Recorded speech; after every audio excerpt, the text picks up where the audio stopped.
በስመ አብ ወወልድ ወመንፈስ ቅዱስ አሐዱ አምላክ አሜን። ጸሎተ ሙሴ ዘሳልስ። ከቁጣ የተነሳ እሳት ትነዳለች፣ እስከ ሲኦል ታች ድረስም ታቃጥላለች። ምድርና ፍሬዋንም ሁሉ ትበላለች።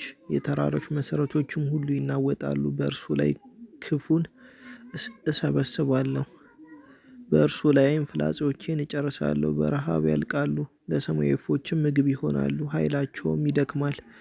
ከመርዝ ጋር የምድር እባቦች ጥርሶችን እሰድባቸዋለሁ። ከምድር ይሸሹ ዘንድ በውጪ ልጆቻቸውን ሰይፍ ያጠፋቸዋል። በቤታቸውም ውስጥ ድንጋጼ ይዛቸዋል። ጎልማሶቻቸውን ከልጆቻቸው ጋር፣ ሕፃናቶቻቸውን ከሽማግሌዎቻቸው ጋር አጠፋቸዋለሁ። ስም አጠራራቸውንም ከሰው ልጆች መሃልም በምድር አጠፋ ዘንድ በመዓት ጠላቶች ሆኑኝ።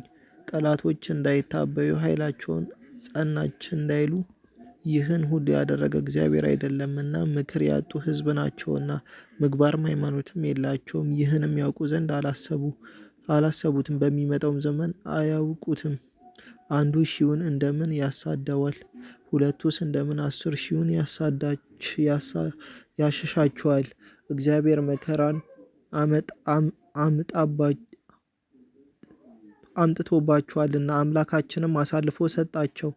አምላካችን እንደ አማልክቶቻቸው አይደለምና፣ ጠላቶቻችን ግን ሰነፎች ናቸው። የወይናቸው ቦታ እንደ ሰዶም ወይን ቦታ ነውና፣ ሐረጋቸውም ከገሞራ የተገኘ ነውና፣ ዘለላቸውም የሐሞት ዘለላ፣ ፍሬያቸውም መራራ ነው። ወይናቸው የምድር እባብ መርዝ ነው፣ የሚገድል የእፉኝት መርዝ ነው። ይህስ ትእዛዝ ከኔ ዘንድ አይደለምን? በመዝገቤም የታተሙ ናቸው። እግራቸውም በአዳጠው ጊዜ በፍርድ ቀን እበቀላቸዋለሁ። የሚጠፉበት ቀን ቀርቧልና፣ ይህ የተዘጋጀላችሁ ቀን ደርሷልና፣ እግዚአብሔር ለሕዝቡ ይፈርዳልና። ስለ አገልጋዮቹም ይናገራልና፣ እንደ ሰም ቀልጠው እንዳለቁትም አይቷቸዋልና። ተዋርደው ደክመው ባሉበት ጊዜ እግዚአብሔር አለ። የምትታመኑባቸው የመሥዋዕታችሁን ስብ የምትበሉላቸው አማልክቶቻችሁ ወዴት ናችሁ? የወይናችሁን ዘለላ የምትጠጡላቸው ተነስተው ያድኗቸዋል። ፈጣሪያችሁን የእግዚአብሔር እንደሆነ ይወቁ። ከኔ በቀር ሌላ አምላክ እንደሌለ አስተውሉ። እገላለሁ፣ አድንማለሁ፣ እቀስፋለሁ፣ ይቅርም እላለሁ። ከእጄ የሚያመልጥ የለም። እጄን ወደ ሰማይ አነሳለሁና እኔ ለዘላለም ሕያው ነኝ ብዬ በቀኜ እምላለሁ። ሰይፌን እንደ መብረቅ እስላታለሁ።